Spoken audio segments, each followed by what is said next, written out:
You can't properly spice your soup.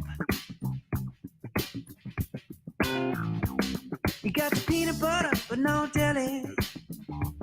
You gotta put that bread to use. You gotta work with what you got. Don't sweat it until you hit the top. Work with what you got. Don't forget it until you hit the spot. Gotta work with what you got. Don't sweat it until you hit the top. Work with what you got. Don't forget it until you hit the spot. Work with what you got. Work with what you got.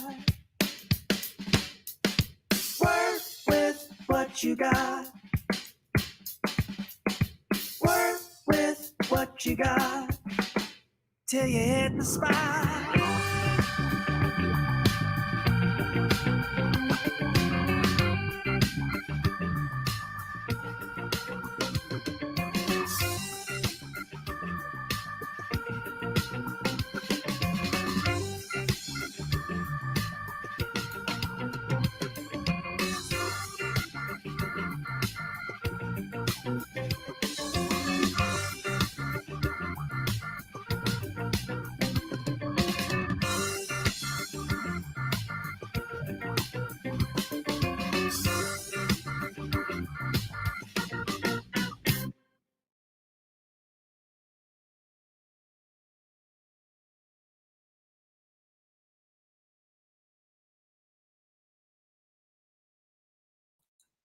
Let me try that again.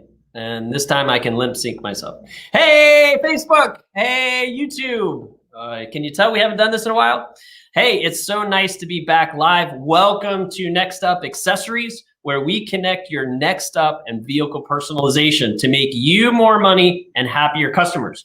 What is vehicle personalization? Well, that is a process to put in your showroom to offer customers vehicle personalization. It's a proven method that will allow you to give the customer what they want. It'll make you more money and it will skyrocket your CSI. If you don't believe me, well, just check out our website. We've got plenty of case studies of successful salespeople just like you offering vehicle personalization on our blog. That's at insigniagroup.com. According to one of our great friends, Eric Gonzalez, if your car sale doesn't touch every part of the dealership, you're not doing your job, right? And I think we got some help for you today if you're not doing your job. One way to get your car sale to touch every part of the dealership is offer vehicle personalization. So for more about vehicle personalization, check out our blog. Hit us up on social media. We've got some great fans out there. Kevin, hello, welcome to the house. Leslie, Carrie, Chris, thank you for joining us on YouTube. So our audience is growing. We really appreciate everybody tuning in and making comments. So we want to thank Side Hustle for the use of their song, Work With What You Got. Check them out at sidehustletheband.com. They are coming out with a new album early next year. So look out for that. I hear it's going to be awesome. All right, let's get into our show. Cameron, man, it feels like an eternity since we've been back in the show. So Cameron is backstage, and I want to say once again, I appreciate Cameron for all the work he does to put this show on. He really is our show producer. I want to thank the Insignia marketing team for all that they do to bring together the graphics and the cool logo that we have for the show. So really thank you guys. You're awesome and really appreciate you. So now, I'm looking at you salespeople out there tuning in today. Are you at the top of your game, or do you think you're at the top of your game? Or are you just filling a job, to sell cars because it was the job you got? Well, how do you transition to becoming that, this is just a job for me, to being a real sales professional? And how can you sort of benchmark that by your sales, by your CSI scores, by your paycheck? Well, if you aren't at the top of your craft, or you don't feel like you're at the top of your craft, or if you want to just continue to improve your craft, what do you do? I can think of a couple of things I would do, like I would watch a few videos on YouTube and try to hack my way to the top. No, I'm kidding. I wouldn't do that. What I would do is I'd go back to school. I'd go back to college. That's right. Today we have Eric Andersen from the College of Automotive Management, and he is here today to talk to us about CAM and his experience in the automotive industry and how the College of Automotive Management helps salespeople just like you, F&I managers, sales managers, to get on top of their game and continue to improve their game and be true sales professionals in the automotive industry. So Eric is also the CEO and founder of SOAR LMS. This is a great platform for training development. We'll talk about that. Eric has spent 8 years in dealership positions, from F&I director to general sales manager, sales manager. He spent another 22 years in the corporate side of the automotive industry and has helped dealerships and staffing with staffing and profits through businesses like the College of Automotive Management. So super knowledgeable guy in the automotive industry, very well known. So Cameron, would you mind bringing Eric onto the show? Mr. Andersen. Hey, how are you? I'm awesome. That was the Matrix. You know, I've always wanted to do that. Mr. Andersen. Yeah. Mr. Smith, yeah. How are you, sir? I'm doing great. Well, Thank you. introduce yourself to our audience, please. Yeah, sure. My name is Eric Andersen. As David mentioned, I'm the president of the College of Automotive Management. And we've been in business for 29 years now. And we've helped about 10,000 people advance their career or get their first management job in automotive and lending. Sweet. Awesome. And according to your bio, you are out of where? Well, I'm talking to you now from San Juan Capistrano in Orange County, California. Oh, nice. And the college has offices in Jackson Hole, Wyoming, as well as Irvine, California. Okay, well, I was trying to set you up there because on our rehearsal, you said you were crowded around by animals, and there could be like a horse or a goat that might make a... It might interrupt our broadcast, yes. So I take it you have a nice ranch out there in California. We do have a nice ranch. Nice. I don't know if nice is a good word. I mean, it's a lot of work. Maintenance, animals, vet bills. But anyway, it's great. Great place to raise kids and a great place to be during all this quarantine events. And oh my gosh. Yeah, very blessed, very happy. Excellent, excellent. Well, let's dive in. And how did you get into the automotive industry? I mean, it's one of these industries where once you're in, man, you can't get out. So isn't that the truth? It's been a very good industry for me personally, my family. I started selling cars a little while out of high school, about 2 years out of high school. I started a family early, and so the need to pay bills became greater than my desire to go to college classes. And so I dropped out of school and got a job. And I remember getting that first job, in that first interview, the guy saying, "Hey, you can make as much money as you want to make in this business. The sky's the limit. You can make as much as you want."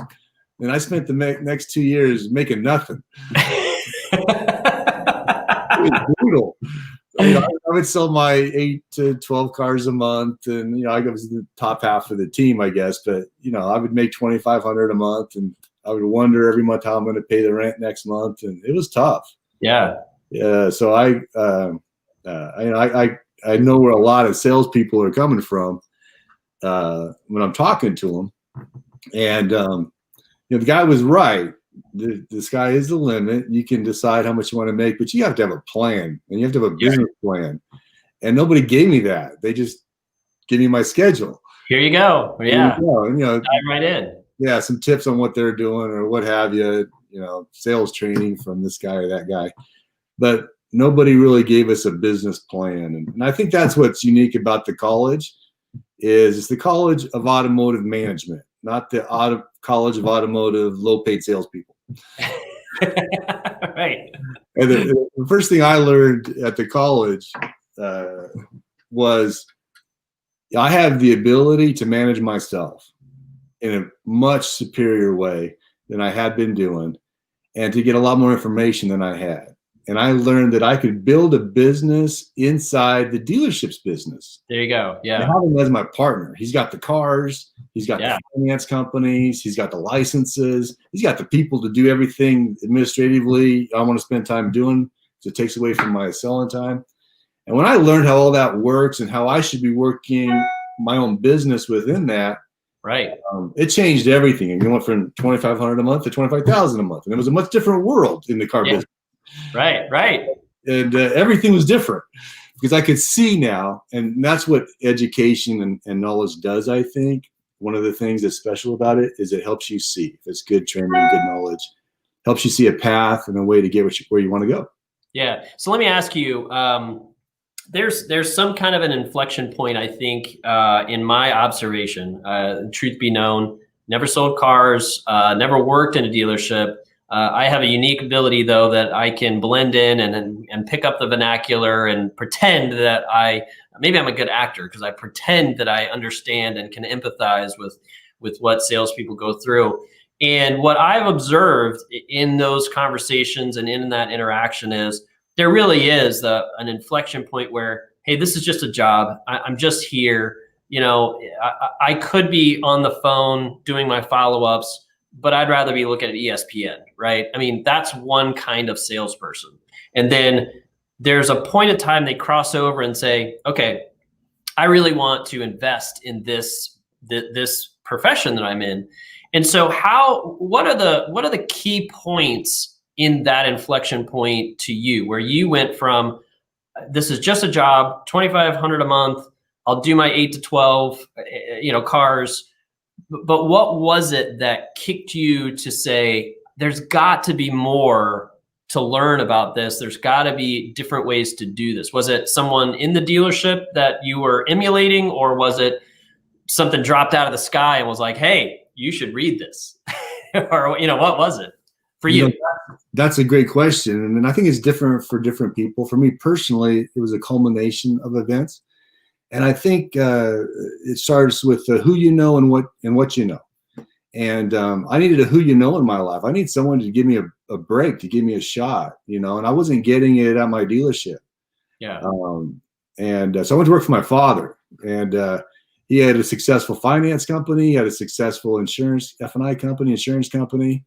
And so he was the who you know in my life. And so at the college, we tried to be that who you know for people in their life, if they want to advance. Nice. The desire not to advance is probably a human condition, and I don't think you can really change folks.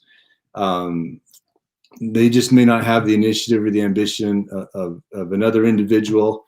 They're just different, and there's great careers for those people, and they're needed in our economy and in our world. Everybody has different things that they're good at. But I think being excellent in the auto industry, either as a manager or as a salesperson, because like I said, a salesperson is excellent at managing themselves and keeping the people around them excited about working for them, so that they're all helping that person be successful. I think that the desire from that, for me, came from the fear of just survival. Like I just that's very powerful. Next month, I need to figure this out. My family's growing, and I'm not. That's very powerful. So, all right. So let's take a time out and explain what the College of Automotive Management is. So if you could encapsulate it for us, and what your mission in life is for the College of Automotive Management. Yeah, you bet. The college is unique. It's the only place on the planet where you can go online and learn these careers as a vocation. In other words, we're the world's premier, that means first, lending and management school. And as a vocational school, what typically happens is the student is paying for their own education. We had to have a curriculum and a program where people would pay for their own education and be happy about it. If they're not happy about it, it's all over. Everybody knows about it. So you have to. And I think we are the only training institution in automotive where the primary business comes from people paying for their own education. A lot of the training is sold through, the dealership pays for, et cetera. And our model is a little bit different. We do have subscription plans for dealers, but we're looking to help the individual. And so the individual comes to us, they pay for their own training. we develop them into the career position that they want. If they want to be a work by appointment only type salesperson that has a book of business and like that job description, we will help them achieve that goal. If they want to be the next candidate considered for the next promote from within position into a sales management or F&I position, we will prepare them for that job before they get it, so that the day they become the most qualified candidate for that interview, even over an experienced individual, because we have the ability and the luxury to teach it all right.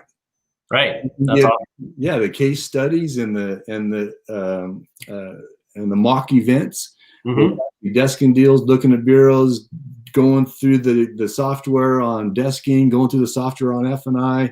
We're using the software the dealership's using. So we're doing the job function. We're giving them the process that equals the most amount of success based on what we've learned from, watching really successful dealers for 29 years. We borrow their successful processes, or they donate them, like you're donating content about aftermarket sales that's best practices.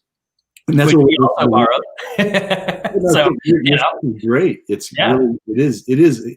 You say you haven't been in the car business, but it's exactly right. And the mind doesn't know the difference between a thought process and actual experience for the process of learning. My father told me that it's true. Yeah. So you can learn how to do something by going through the thought process, having somebody go through it with you, leading you through step by step, testing, confirming understanding, and doing that frequently through the process. And you can come out highly skilled. Yeah. That's got to be a powerful position if I'm a salesperson and I wanted to, as I said at the beginning of the show, really up my game, be at the top of the dealership, get that place that seems to be most coveted for a sales team, which is I'm appointment only. I mean, some of those guys walk around in a cape. I mean, it's like, I'm appointment only. They make more than managers. They are so dialed into. Yeah, they make more than the managers. I don't take ups. I'm appointment only, and it's just amazing. And at the same time, what a powerful positioning tool for you as someone who wants to develop for that, to go back to your dealership management and say, I paid for this. I invested in myself, and therefore X, Y, and Z, whatever therefore is. So I think that's incredibly powerful. Do you help as you are building those folks up? Do you help them with those conversations as well? So how to talk to your management?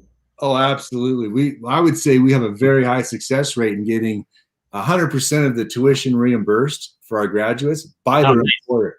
Nice. Because, the employer they can't pick them. Who's the winner? You're right. You don't know who has that ambition and has that initiative. But when it just comes out and they prove it, and I got one of these to show you, and they give their boss, hey, I just earned this. Nice. Test scores, hundreds of hours online, role playing, practicing, learning how I could be better in your business, how I could even make my own business in your business. Yeah. And I want you to know I'm thankful for this opportunity. I'm grateful to be here. I'm so excited. You're my partner, and you have all those cars, all those financial relationships, all these people to help me be successful. I have no excuses. I am going to be better. That's awesome. Well, I can imagine. That guy's in charge now. Right. I can imagine the first couple of times that conversation happens, there's sales managers and general managers leaning back in their chair going, who is this guy? Oh my gosh. Yeah, it's a unique thing. It stands out. It's a good time to mention, so about this being a professional salesperson that works by appointment only, you're right. So we have them build different companies. We have your up company, your referral company. Well, one of the companies we have them build is their aftermarket company. And this is going back 29 years. You got to have your aftermarket company built. You got to have your projections on sales, on profit, on commissions, on penetration per deal. And in the old days, there was a best practice step of, after the deal's closed, walking them to a room that had tires on the wall and wheels and bumpers and lights and stereos and everything hanging around, and they would immerse themselves in this room with all these accessories and hey, pick something out. The speed shop, yeah, before they went to F&I. Yeah, and so we would train them. We would train them in the training hard ads, soft ads, what the banks will lend extra for, what they won't, et cetera, et cetera, et cetera. So they could do that properly and not mess up the structure of a deal, because you can't interrupt cash flow.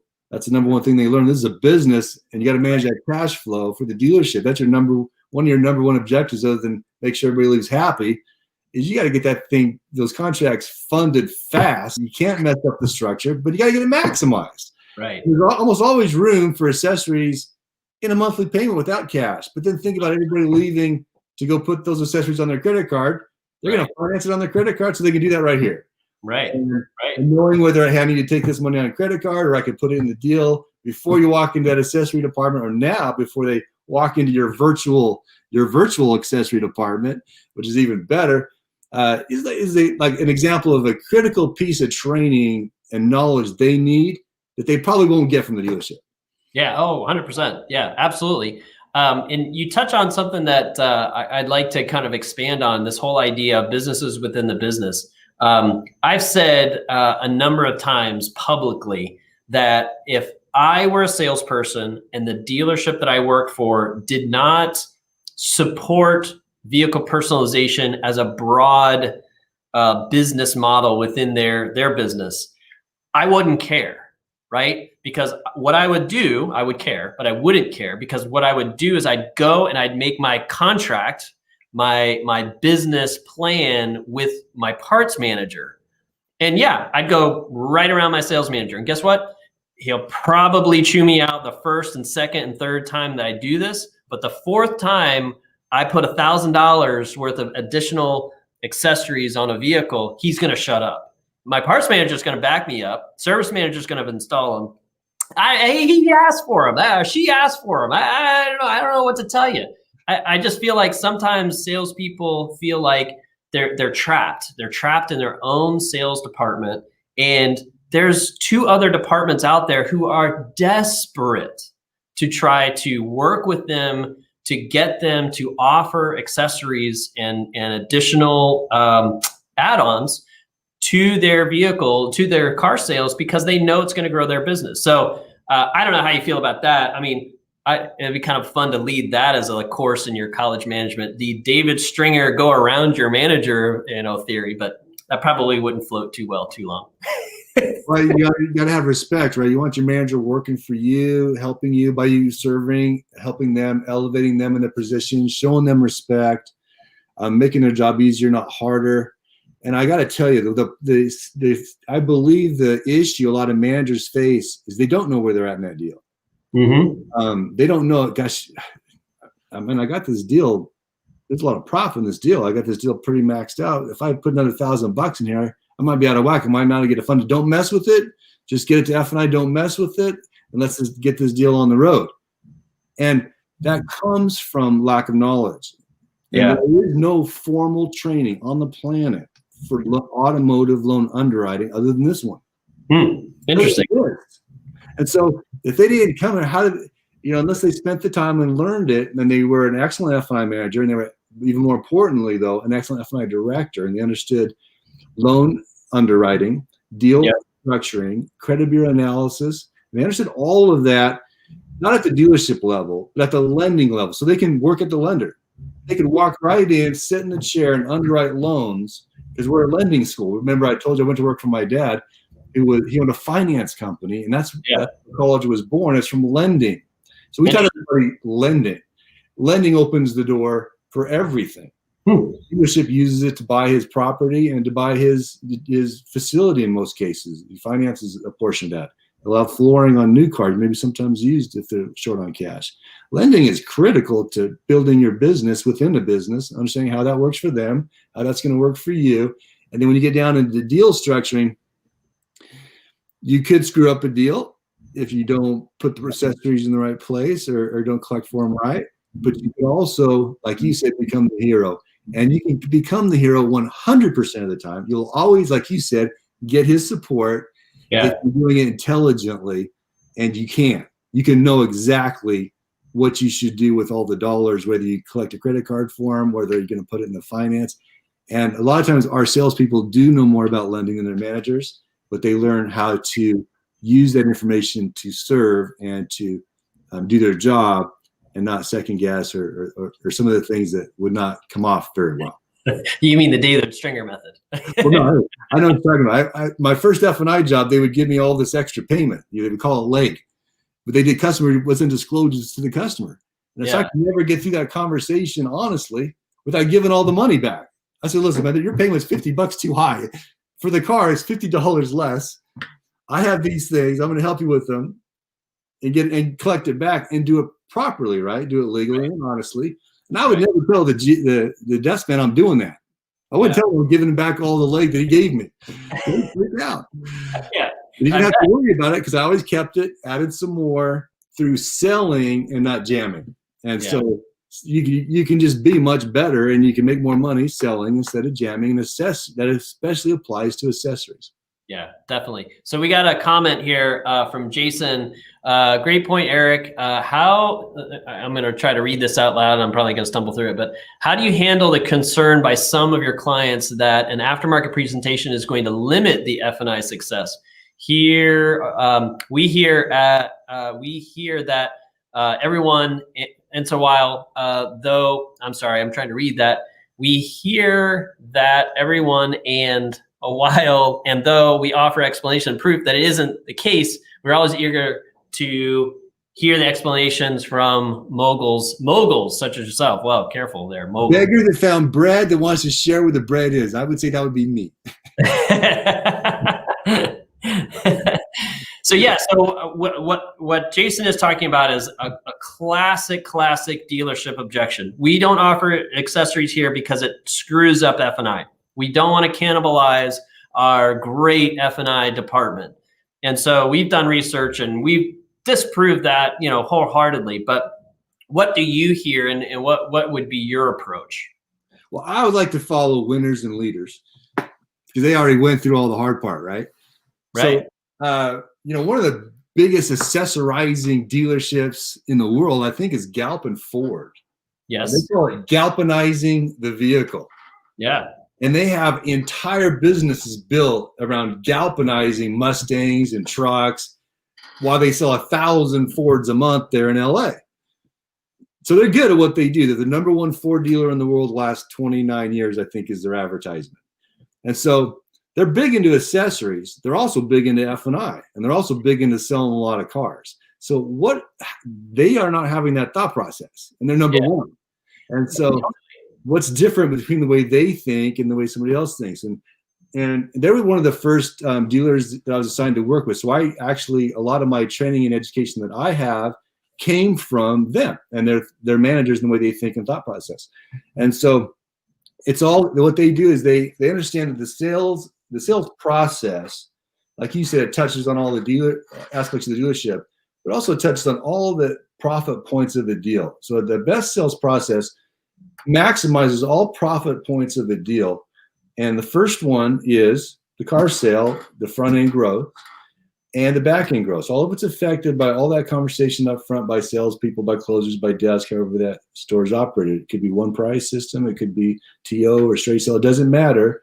There's a step in the process there that maximizes the front and back end of the deal.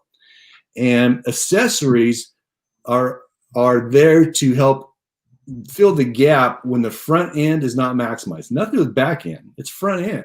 And the lenders look at it like front end. They look at it like car, like vehicle. So if they'll advance $25,000 on a vehicle, it's because it has these accessories or does not. That it creates a limit on that advance. And so accessories are a front end item. They're not a back end item because the F&I guy is not back there selling accessories. He's selling service contracts, gap, etc. It's a front end item. It's not a back end item. Yeah. Now, if F&I is worried about the customer, have an extra $20 a month they could spend and the aftermarket guy getting it instead of the F&I guy getting it, that's also a misnomer. Everybody wants their car fixed for free when it breaks down. There is no exception in the world. Everybody wants their car fixed for free when it breaks down. They want their gap paid if there's a deficiency and the insurance company pays less than they owe. 100% of the time, there's never an exception. And so that's the F&I guy's conversation. And he can win that conversation with appropriate pricing because the need is always there. There's no objection to good insurance. Yeah. Not with aftermarket. If I don't want wheels, I'll say I don't want the wheels. There's an objection there, right? Right. And so it's a different conversation. It's part of the car. It's part of the car gross, not the F&I gross. People will pay for it if they want it. If they don't, they won't. It has nothing to do with the F&I conversation. And so that's just training. Yeah. And a dealership on our subscription model can get all of it. They can get everybody trained in the entire dealership, because what creates success? Unity. Everybody thinking and operating the same way. And what creates unity? Hyper over communication. And that's where we can help with the college content delivered on that soar platform into everybody's cell phone every morning for that hyper often communication. Yeah, excellent. On these topics, which are totally correct. Another question. Thank you, Dave West. Do you train dealership employees to fulfill the one point of contact style dealership model? So I think what he's talking about there is, let's use Walzer as a great example up in Minnesota. They have a team. They don't have F&I managers. They just have a team. So there's a lead and 2 other salespeople. And that team of 3 generally takes the car sale all the way from introduction all the way to all the paperwork and signing and delivery. Is that one of the models that you train on in CAM? Yeah, absolutely. Because whether it's done by a team of 3 or a liner, closer, desk, F&I type of team, or one person does it all, the steps are the same. Steps are the same, right? Right. When I made $2,500 a month, like I mentioned, I was part of a big team. When I made $25,000 a month, I did all the functions. I just said I'll do all the functions. I'll pay the rest of the team so they can participate, but I got to do them because this process has to be followed. So when I'm doing sales, I'm never desking when I'm doing the sales process, right? Or actually before that with the phone, I'm not doing price discounting and stuff. When I'm trying to find vehicles and set appointments, again, so I'm not desking if I'm selling. And then if I'm desking, I'm not doing F&I. If I'm doing aftermarket, I'm not doing F&I. Right. If I'm doing F&I, I'm not doing aftermarket or desking. So you got to just know where you're at in the process. Yeah. Put your hat on for that step of the process and be that person until that process is over. And then one person can put on the next hat and do the next step. Right. Because the steps are logical in the customer's mind. This is what should take place next. These are my next set of decisions to make. And thank you for bringing them to my awareness so I can make that decision with information. Yeah. So you want people just, if you do it right, the customer's always saying thank you, and it's never a pushy sales type thing. But yeah, we teach the process, and the process works in straight sale, one price, TO, any modified TO, any of the types of dealership systems that are out there, because they're all good if they're just followed. And so whichever method the dealership prefers, we encourage following that. And then now, when you're doing the test drive, do this, because that will set you up for the next step instead of doing what you're typically doing. So that's how, the training will work in any system.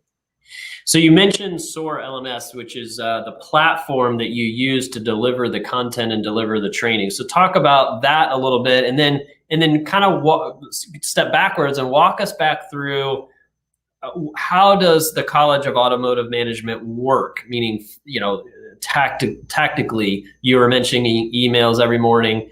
I've experienced that. It's great because it's like, oh, your next course is available. Ignore. No, all right, fine, I got to take it. So it's pretty cool. So walk us through, starting with SOAR and then back to how you use that in your in CAM. Yeah, that's a great question. And one of the challenges in dealership management when training is introduced is, now I got a new job. Now I got to manage everybody to do their training. I got inventory, I got advertising, I got HR, I got a lot of things to do. Now I got a new job. And I didn't like being the guy that gave everybody the new job. So there's also an Achilles heel in online training, and that is engagement. If they have to log in every day, there's not going to be high engagement. And there'll be a lot of work on the manager. Hey, reminder. Hey, come to the end of the month, make sure you get all your training in by the end of the month. And that happens with factory training, certification training. It doesn't matter what it is. And both are bad. And so when we got a chance, we couldn't find a learning management system that had all the features we wanted. So I did partner with a young gentleman, a coder, who was very successful in building websites for dealers. We're probably one of the most successful website companies for dealers. And he agreed to build a platform, a learning platform. And I said, listen, it would be so great and relieve so much pressure and workload on so many managers if you can design it so that every morning when the person wakes up, it remembers the last session they completed yesterday in a course and serves up the next session the next morning on their cell before they get up. So it's one of the first things in their inbox. Yep. If they got 5 minutes right now, they can start their day with it. Nice. And they don't have to log in. They just tap their thumb and it moves them into the platform, into the dealership, into the course, into the session that they're at by remembering where they left off yesterday. And they just keep continuing. If today they can't get to it, like you said, no response. It will do this for the rest of their life until they hit that green button and take their next session, that took all that work away from that manager. And so I love it. I love the SOAR platform, micro learning, and I can push messages out to everybody. Give it to companies like yours. You can push messages out to everybody. Schedule them daily, weekly, or monthly. You decide the schedule, and then watch. Are they engaging? How often are they going through the session? You can test them. Did they understand? You can survey them. How do you feel about that? You got a better idea? If you do that, and get feedback, and you can text back and forth and have it private and saved in that file for that employee. And so it just becomes a very powerful management tool that I'm now using in all my businesses. You're getting ready to use it in yours to deliver good content in bite-sized pieces daily. And it is amazing at the growth. If you can get somebody to lend 5 to 10 minutes a day to their craft, learn a new skill a day. Yeah. Gosh, in 30 days, you're a new person. I mean, it's amazing 100%. How fast that builds. In just 30 days of that, you're a different person operating and walking around than you were a month ago. And most people can complete all of our courses in like 3 months, 3-4 months. They are a completely different animal. And they have a different ability to earn income.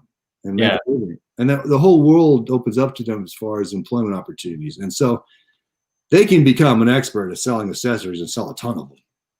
Absolutely. We are thrilled to talk about that. We selected SOAR LMS to first deliver our system training, which we had typically done up until really the last few months. We typically did that with a phone call and an hour-long phone call with our dealership management. Schedule, which had to match your schedule. Exactly. So now we're converting into this online self-paced for the system management. And then our team that's led by Leslie Civic-Troth, our team is now developing the courses for the actual sales training.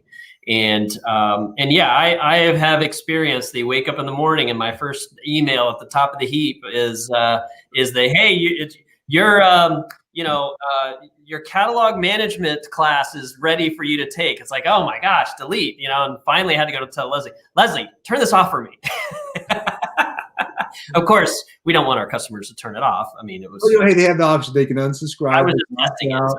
But like if it's good content and it's helping them, and it's bite-sized pieces, which is important. Keep it 5-10 minutes.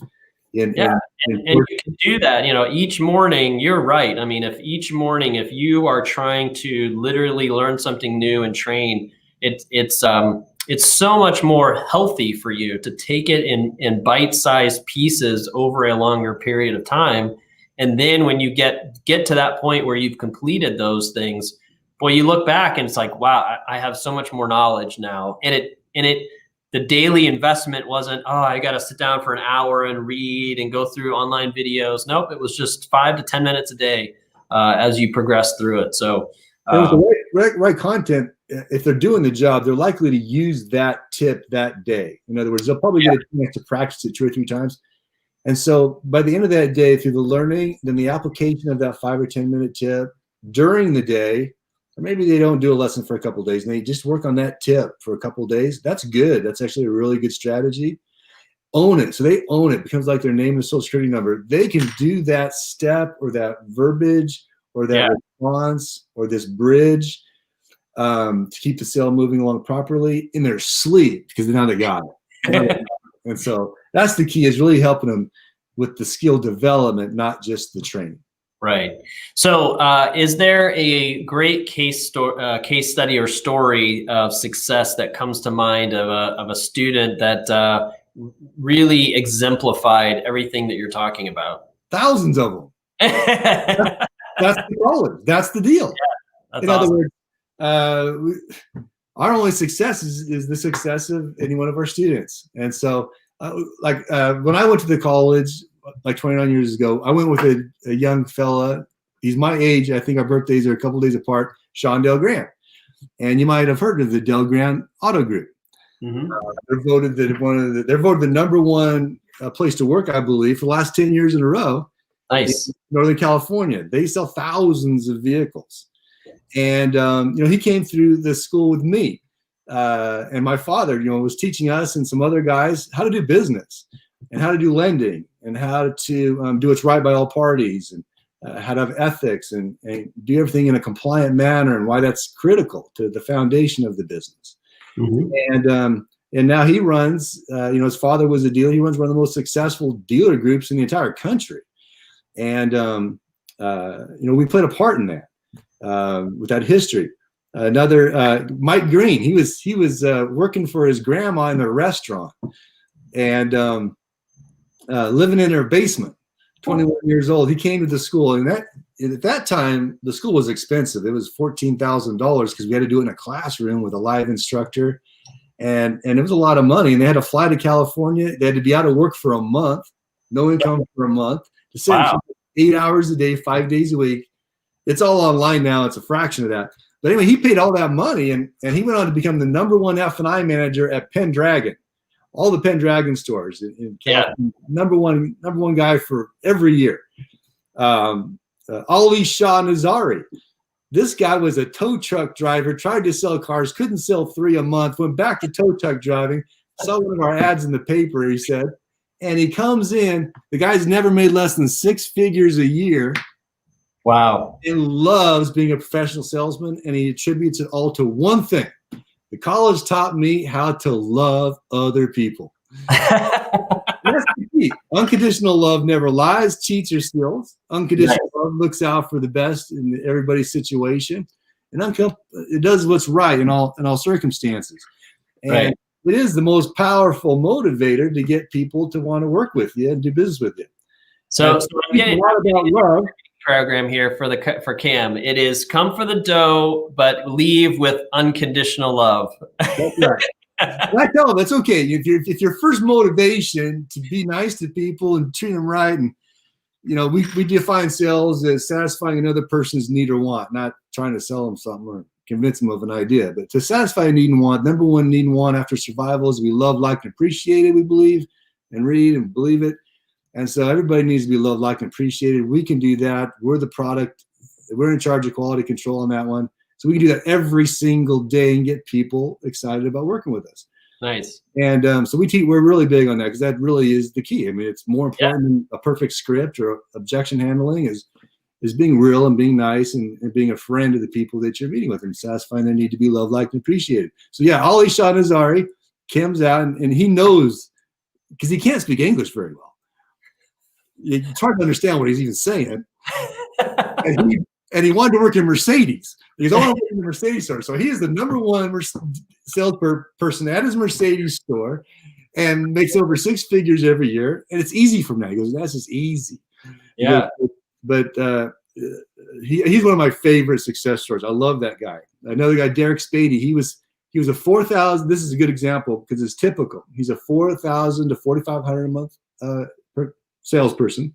Mm-hmm. Top half of the board guy, but because I just need to break through. And he thought he wanted to get into finance. And so he came to our finance school. But we teach him how to be better at selling cars so he can become a candidate for finance already. And so within 10 weeks of starting training, he earned $11,000 the month, 10 weeks after his training. So he went from 4,500 to 11,000. He got the plaque for top salesman of the month. He went on to become salesperson of the year and set the store record for the dealership. Wow. He got offered an F&I job, turned it down. He later accepted another F&I job. He became the number one F&I guy in 20 plus Tex Earnhardt dealerships in Texas. Amazing. And they're very aggressive. I mean, that's a competitive group. And he's working in a Cadillac store where he got a bunch of cash deals, short-term lease deals. He goes, I have a higher per car average if I could even see my customers. I mean, he was doing all of his presentations remotely and making deals. And number one, very successful, over $2,400 a car after chargebacks, according to the reports he would send me. And his name would be at the top, number one. So, yeah, that's the expectation. We're not looking for good. We're not looking for success. We're looking for our students to become number one. And it's wherever they're going to go. They could go to the lending companies and be the lender, loan underwriter. They'll be number one. Mm-hmm. They'll be a field rep. They'll be number one. If they're being sales, they want to work by appointment business inside that business. They'll be number one. And so typically we have the benefit of apathy. Typically won't pay for its own training, so we don't see them. Right. So we only get the people willing to pay for their own training. So we get the people that think that they have a chance and want to do something about it. And then we always just make sure that that's the result that they get. So what has been the experience over the last 6 months for you and Cam receiving new students and new professionals who want to up their game? And I guess the way I'm teeing this up is what we've heard right now is that through the last 6-8 months of dealing with COVID and all of those things, that a lot of the sort of C and D salespeople are no longer there. You only have B's and A's, and a lot of stores just have the A salespeople.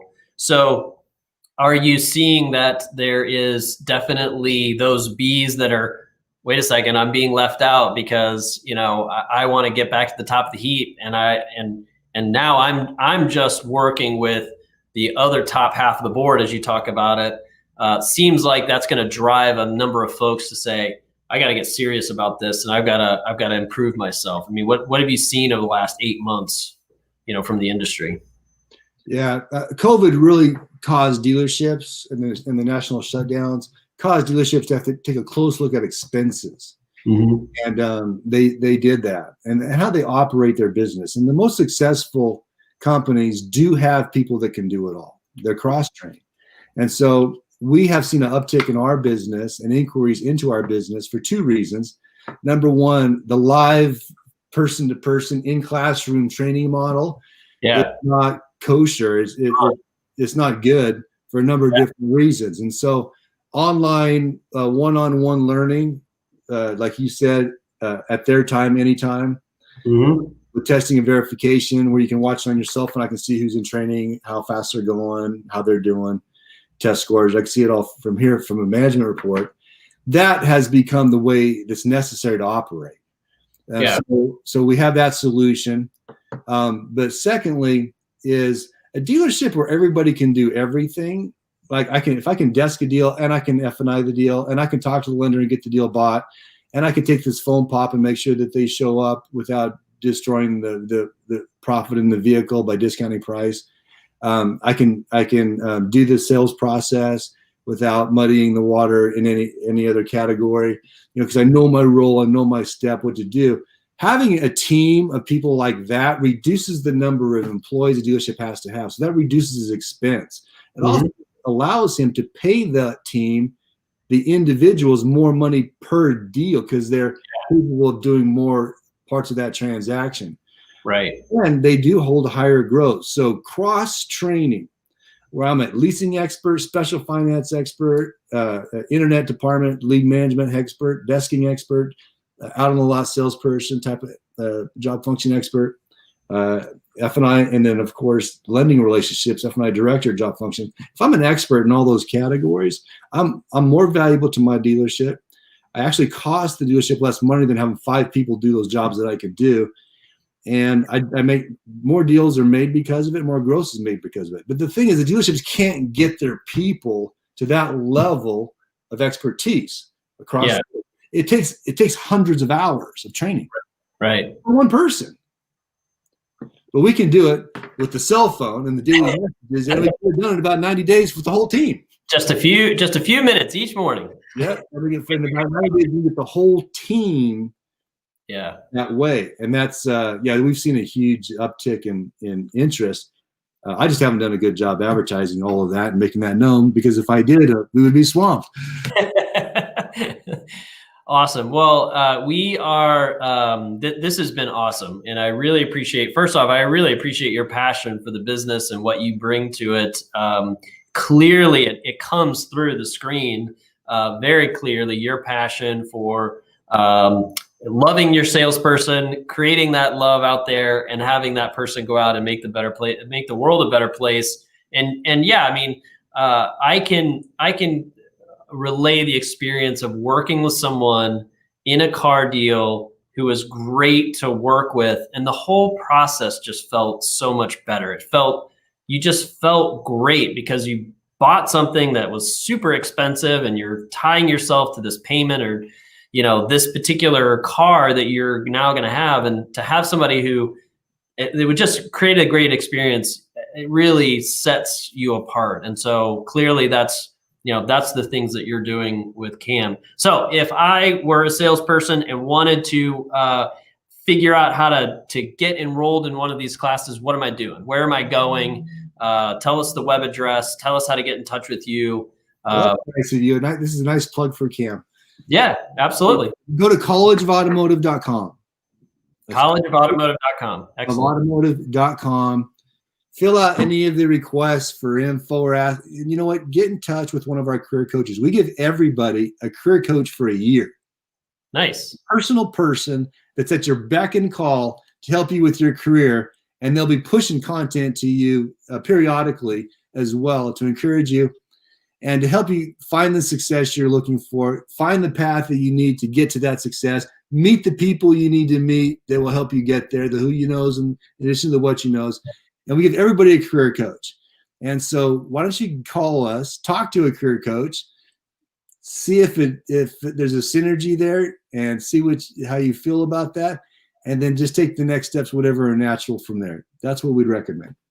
I agree, Kevin. This was a great responding to the comment on the screen there. I think this is one of our best shows, and it's because what you're bringing, Eric, is that passion through.